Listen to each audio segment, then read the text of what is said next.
امی عائشہ رضی اللہ تعالی عنہا روایت کرتی ہیں کہ ام المؤمنین حضرت سودا رضی اللہ تعالی عنہا رات کے وقت باہر نکلیں تو عمر فاروق رضی اللہ تعالی عنہ نے ان کو دیکھ کر پہچان لیا اور کہا کہ اے سودا تو ہم سے چھپ نہیں سکتی۔ تو سودا رضی اللہ تعالی عنہا وہاں سے واپس ہوئیں۔ آپ صلی اللہ علیہ وسلم امی عائشہ رضی اللہ تعالی عنہا فرماتی ہیں میرے گھر موجود تھے اور ہاتھ میں گوشت والی ہڈی پکڑی تھی، کھانا نوش فرما رہے تھے۔ تو سودا رضی اللہ تعالی عنہا نے اپنا یہ واقعہ بتایا کہ میں جا رہی تھی، عمر نے دیکھا اور اس نے یہ جملہ کہا تو آیا ہم باہر جائیں نہ جائیں؟ امی عائشہ رضی اللہ تعالی عنہا فرماتی ہیں آپ صلی اللہ علیہ وسلم اسی طرح رکے اور ہمیں محسوس ہوا کہ آپ صلی اللہ علیہ وسلم پر وحی نازل ہو رہی ہے۔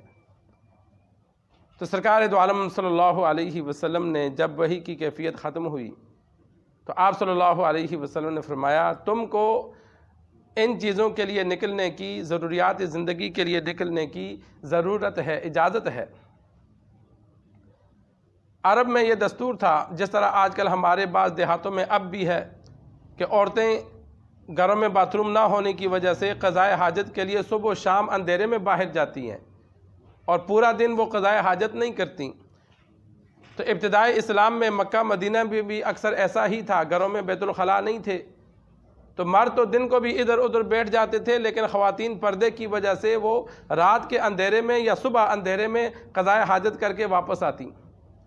تو جب پردے کے احکامات نازل ہو گئے تو مسلمان عورتیں بڑی چادر لے کر جاتی تھیں تاکہ جسم اور چہرہ ہر چیز چھپی رہے۔ سودا رضی اللہ تعالی عنہا بوڑھی تھیں اور بھاری جسم تھا، اور جن خواتین کو انسان نے دیکھا ہو تو با پردہ بھی جائیں تو بندہ پہچان لیتا ہے کہ یہ فلاں جا رہی ہے۔ تو سودا رضی اللہ تعالی عنہا بڑی چادر میں جا رہی تھی تو عمر فاروق رضی اللہ تعالی عنہ نے فرمایا کہ میں نے تو پہچان لیا، چادر اوڑھ کر تو چھپ نہیں سکتی۔ تو وہ اسی طرح سرکار دو عالم صلی اللہ علیہ وسلم کے پاس آئیں تو آپ صلی اللہ علیہ وسلم نے فرمایا ضروریات زندگی کے لیے خواتین کو باہر جانے کی اجازت ہے۔ اب قضائے حاجت کے لیے گھروں میں اس وقت انتظام تھا نہیں تو ظاہر بات ہے باہر جانا تھا، اور اسی طرح دین اسلام عورت کو قید نہیں کرتا کہ وہ گھر ہی میں رہے۔ دین اسلام نے معاشرے کو تقسیم کیا ہے، مرد کے ذمہ لگایا کہ وہ کما کر لائے، عورت کے ذمہ لگایا کہ وہ گھر کو سنبھالے۔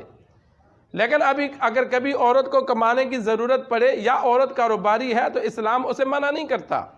اسلام صرف پردے کا حکم دیتا ہے کہ اگر گھر سے نکلنے کی ضرورت پڑے تو با پردہ ہو کر جاؤ۔ عرب میں عورتیں کاروبار بھی کرتی تھیں، عورتیں لین دین بھی کرتی تھیں، بازار آتی جاتی تھیں، لیکن با پردہ ہوتی تھیں، با پردہ رہا جائے۔ آج کل تو ہمارے ہاں لباس بھی پورا نہیں ہے، انسان اپنی بچیوں کو سورۃ النساء اسی طرح سورۃ النور ترجمے کے ساتھ تفسیر کے ساتھ پڑھائے۔ اگر پوری صورتیں نہیں پڑھائی جا سکتی تو انسان کم از کم وہ رکوع کسی عالم سے انسان نوٹ کروا لے کہ جن رکوع میں گھروں کے آداب، پردوں کا اور اٹھنے بیٹھنے کے آداب کا ذکر ہے، انسان اپنے بچوں کو کم از کم وہ سکھلائے، تاکہ کم از کم بچی اگر پردہ نہیں بھی کرتی تو اس کو پتہ ہو کہ یہ میں غلط کر رہی ہوں۔ آج مذاق تو نہیں اڑائے گی کسی پردہ کرنے والی کا، یا پردے کو برا تو نہیں سمجھے گی، خود کو گناہ گار سمجھے گی۔ آج ہم خود کو گناہ گار سمجھنے کے بجائے دوسروں پہ انگلیاں اٹھاتے ہیں کہ یہ ایسے ہیں، خود کو اچھا سمجھتے ہیں۔ نہیں، انسان جب علم ہوگا تو غلط کام کو غلط سمجھے گا اور توبہ بھی کرے گا، اور کبھی عمل کی توفیق بھی اللہ دے دے گا۔ لیکن ہمارے ہاں اس چیز کی بہت کمی ہے کہ ہمارے ہاں دین کی تعلیم مردوں میں بھی بالکل نہیں ہے اور خواتین میں تو بالکل ہی نہیں ہے۔ اکثر کو نماز نہیں آتی، باقی تعلیم تو دور کی بات ہے۔ شرعی پردہ مولانا رشید احمد نور اللہ مرقدہ کراچی کے ہیں، مفتی رشید احمد صاحب، ان کی کتاب ہے، چھوٹی سی کتاب ہے، انسان شرعی پردہ ڈاؤن لوڈ کرے اور بچیوں کو وہ پڑھائے، 1 گھنٹے میں بندہ پوری کتاب پڑھ لیتا ہے۔ تو چلو یہ معلومات میں خود بھی اضافہ ہوگا۔ ہمارے ہاں بہت سے لوگ اعتراض کرتے ہیں کہ بھائی جوائنٹ فیملی ہوگی، سب بھائی اکٹھے رہتے ہیں تو وہاں کیسے پردہ؟ تو وہاں علماء نے وہ بھی طریقہ لکھا ہے، ایک کمرے میں بھی رہنے والوں کے لیے طریقہ لکھا ہے کہ وہاں خواتین کیسے رہیں۔ اور اگر الگ الگ کمرے ہیں پھر تو زیادہ مسئلہ ہی نہیں بنتا، لیکن اگر کوئی ایسی فیملی ہے، ایسی غریب ہے کہ اس کے لیے ایک ہی کمرہ ہے، وہاں بھی رہنے کے طریقے لکھے کہ عورت وہاں کیسے وقت گزارے باپردہ ہو کر۔